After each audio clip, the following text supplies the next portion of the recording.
Hey y'all, this is BDC. Thanks for stopping by again.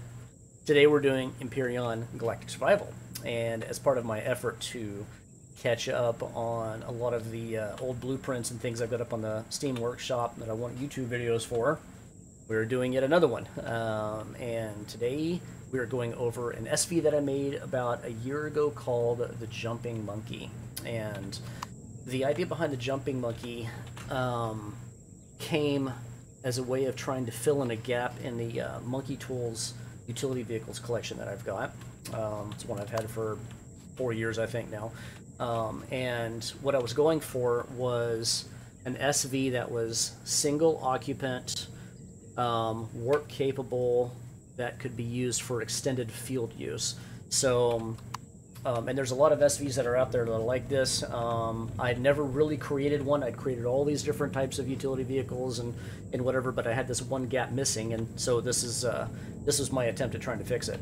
So the Jumping Monkey will have stuff in it, going back to the field use thing. A little bit of cargo, 3300 volume, O2 station, instructor, fridge, and the armor locker.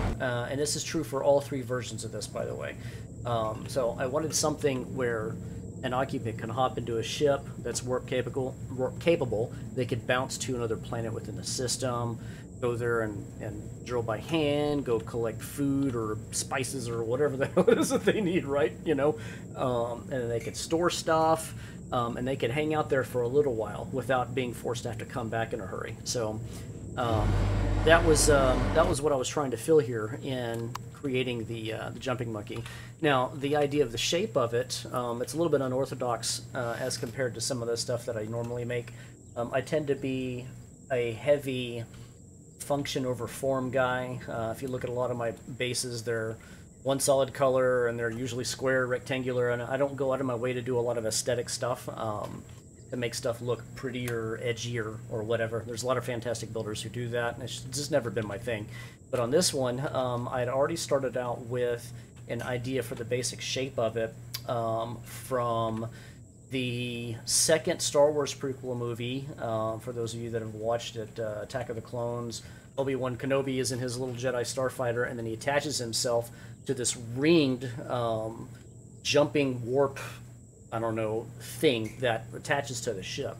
And so that was kind of the idea that I had. I thought it would be really cool to have a central cockpit with all your usual stuff and then have the ring of stuff around it. So I had immediately envisioned thrusters, a bank of thrusters all around it, in all directions, you know, that kind of thing like that, and then just started creating. Well, I had to make certain concessions on it, and I wasn't able to keep the shape as much as I wanted.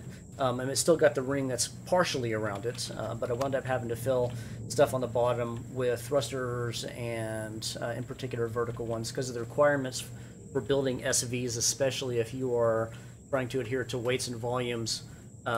It's different depending upon the banks of thrusters you have. You tend to need more vertical than you do, you know, lateral, left and right, that kind of thing. And then plus, to fulfill the technical needs that were required to actually use the vehicle, I had to accommodate it for the necessary number of O2 tanks, fuel, generators, and that stuff wound up taking a lot of space. So I couldn't keep that skinny little cockpit, big ring around it type of look. But I tried my best. So anyways, yeah, there's three different versions of this, and with the Mark 1, it's the more simple one, and it's made of straight steel block with the exception of some container extensions for the sake of cargo and all that. And as is typical for my my usual vehicles that I make, both HVs and SVs, flyers in particular, I have multiple thruster banks. One thing that I deviated on a little bit on this ship when I made it was I made an additional RCS that can be clicked on and off, and that can be done when you're dealing with weights and volumes that's enabled on a server, and cargo's heavy, gravity is heavy, whatever it is, and even with the boosters additional thrusters group enabled, the ship is still sluggish, so you can kick that that additional RCS on, and that'll bump up your pitch, roll, and yaw. Now, as you can see here, I've already set some of these things up kind of according to my liking, to how I want the ship to fly, so it's not so overly sensitive. Just to give you an idea, this is on one of the starting planets in creative, so it's got a decent amount of yaw, and then rolling and pitch. Pitch is pretty good. Could probably bump some of this up a little bit, but she flies really well, and those base values can be modified to the liking of whomever downloads this and wants to use it. This is something that I do in all three of these versions of the ship here. So something that I wanted to do here was make one single video for all three versions of this. So what I'm going to do here is go into the Mk2 and the Mk3 and how it differs from the Mk1.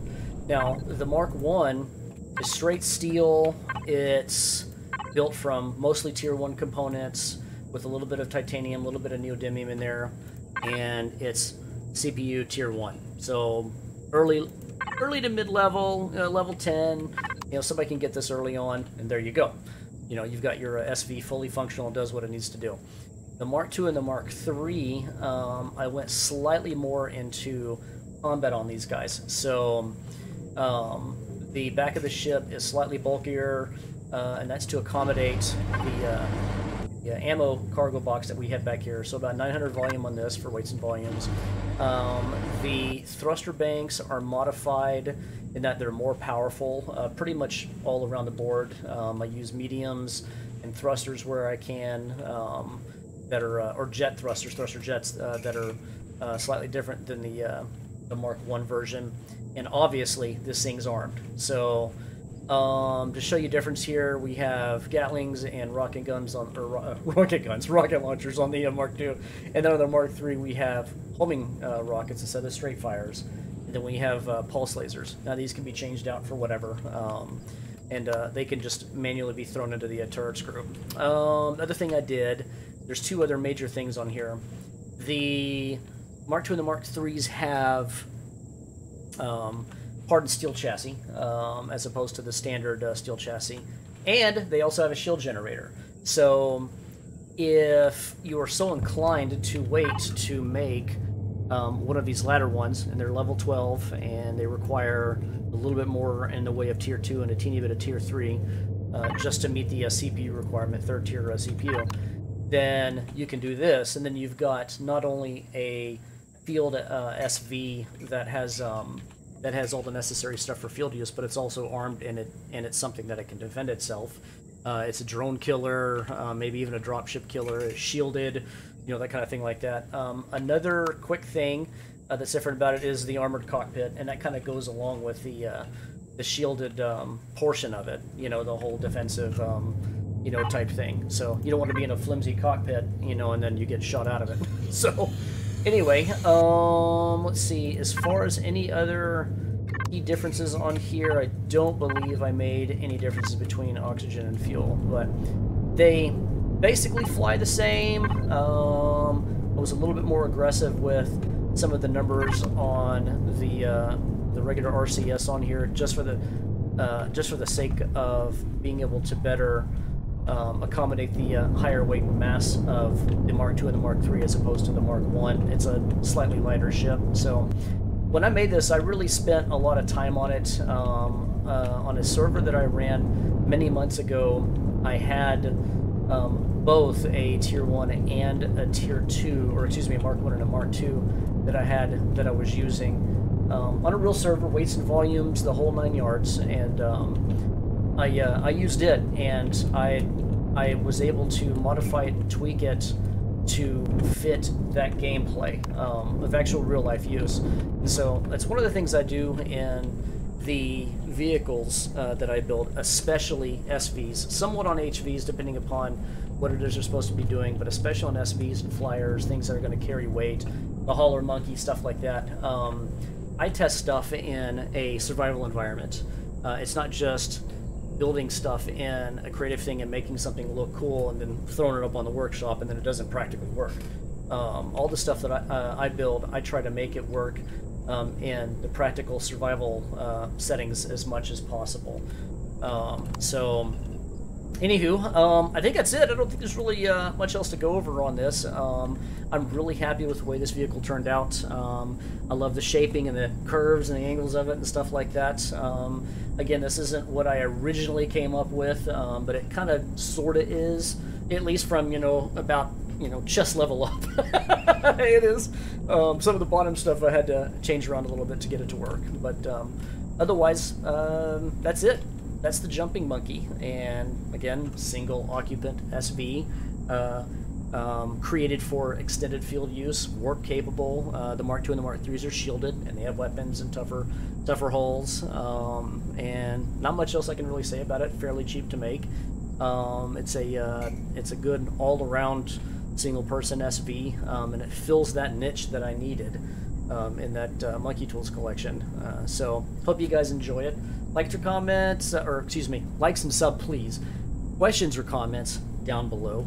I'll try and answer anything and everything I can. And since this video is made for all three, I will be sure to link all three of the blueprints on the Steam Workshop down in the comments below. So I think that's it for today. Hope you guys enjoy it. See you in the next video.